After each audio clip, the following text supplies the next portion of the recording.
Hi guys, welcome to the Calling It Out talk show. I'm Ben Macha. And I'm Sean Francis, and this is the first episode in our three-part election special. We're gonna be talking about politics. What is politics? To every JC kid, it's the reason why you're not liked in school.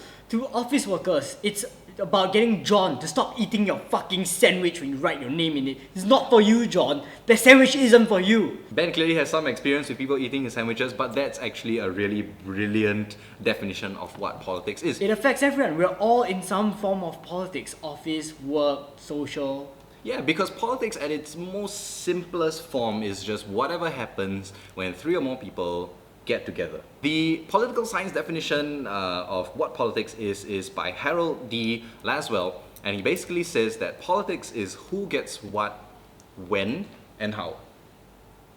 Sounds like every guy at a bar who's trying to get laid. Then fuck gets you. what, I when, have and no idea. I literally have no idea what you're trying to say. Okay, but You guys get it. Yeah, okay, but anyway, politics is a really broad thing, and there's a lot of terms that you're going to be hearing during this period of election. So fever. don't be that guy at that party when someone's talking about politics, you just like hold your drink and but you don't fucking understand anything. Don't worry, we're gonna help you out. We are here to help you out. So We're doing you a solid. One of the biggest things that I think people are going to hear during this election period, or when they discuss politics at all, is right wing and left Yeah, wing. and I know it's really confusing because I'm dyslexic and I mix up my right and left like all the time. What is right wing? What is left wing? Why is it so crucial, vital, and integral to politics? It's because it's a really big part about how we identify ourselves with a political party. So where did this idea of left wing and right wing come from? Do you know? I guess it's how like the left and right brain, and the left side is like the fun side and the right side is the boring logical side. I wish Yes. I could have like a Like bunch one's of... the heart and one's the brain. I wish I could give you like a golden sticker for every time you said something really creative but was completely fucking wrong. No, anyways. So the concept of left wing and right wing basically came about in the French Revolution in France. And Was it like the war that they lost? they can't win or lose it because it's against themselves. Oh, so it's kind of like no matter who wins, everyone still kind of loses. Yeah, that's the French that's a always run civil war. away in the Yeah. war. So anyways, it came about during the French Revolution. Academics noted that there was a faction of people, mainly the proletariat, who were very interested and very keen on removing the aristocracy from power.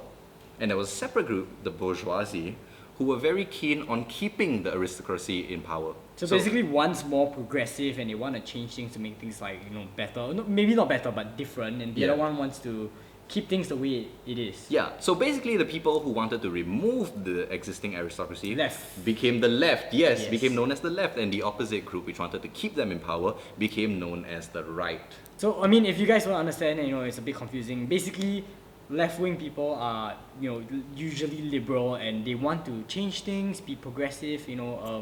Just try out different things. Whereas the right wing tend to be more conservative and just want to keep things the way they are. Social norms are like a law of physics to them.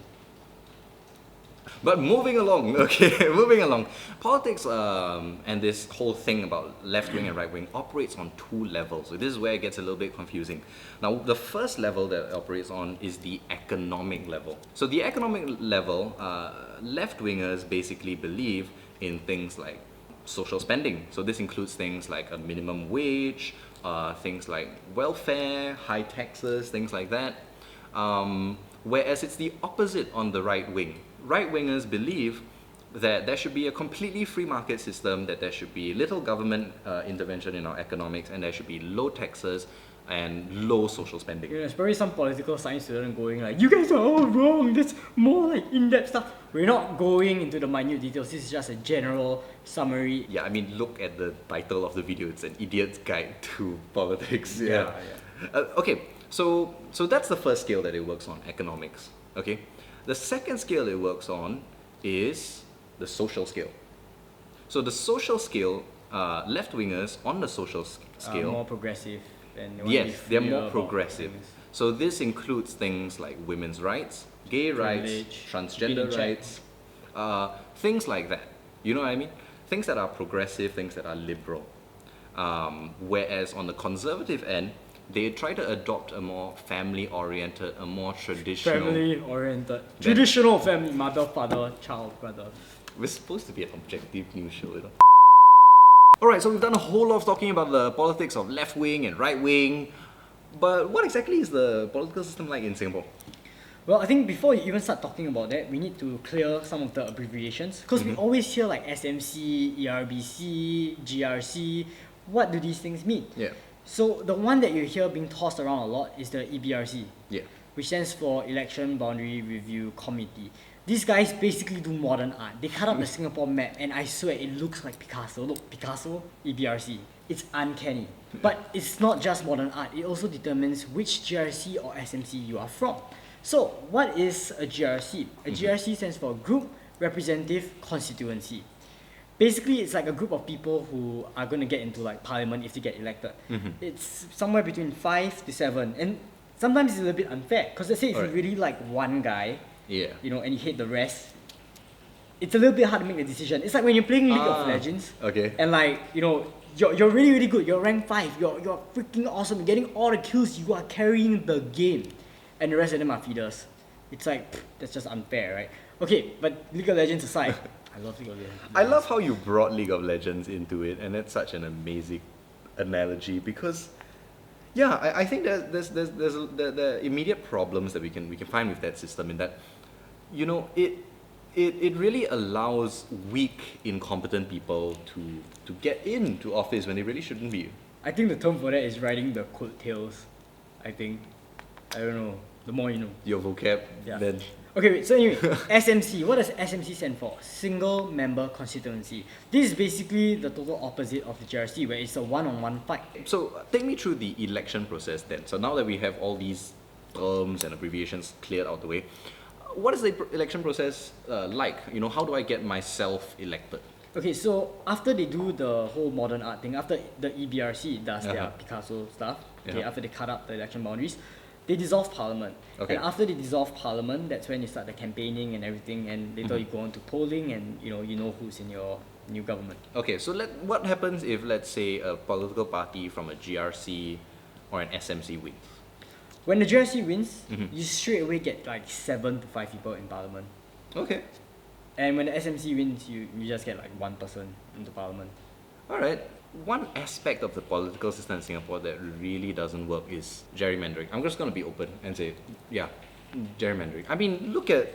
One thing that I really don't understand is how Serangoon somehow became part of Marine Parade. It's very simple because they have the power to do it. Look, I mean, I don't think there's anything wrong with gerrymandering, but at least be transparent about it. Show us the minutes. How would you be transparent about something that is pretty much a political crime? Is it really a political crime in Singapore? Look, we all know it happens and there's not gonna be any repercussions for you. At least be transparent and show us the minutes of it. This is exactly what freaks me out about gerrymandering in Singapore. In that it's become such a part of our culture, you know, to the extent that, you know, Ben is like, yeah, you know, it's okay and all that. It freaks me out because gerrymandering has a huge impact and it has a huge part to play in an incumbent keeping their political power. And there's a very interesting video that talks about this. You'll put the link somewhere below. It freaks me out that it's become a part of our local rhetoric. It's become something that we joke about. It's become something we all know it happens. Yeah, we laugh about it. And SGAG even made a couple of memes about it, you know what I mean? When it's really a very, very serious I think issue. that's the only thing people can do about it, is make jokes about it. And like how we are making videos about it right now. But like, what? See, you need an independent committee to actually do these things. Yeah. Because if, like, it's just basically common sense. If it's not an independent committee doing these things, it will definitely get abused. Speaking about Singaporeans being helpless and things like that, I want to emphasize here in this video that we are not completely helpless. We are not. You have a vote.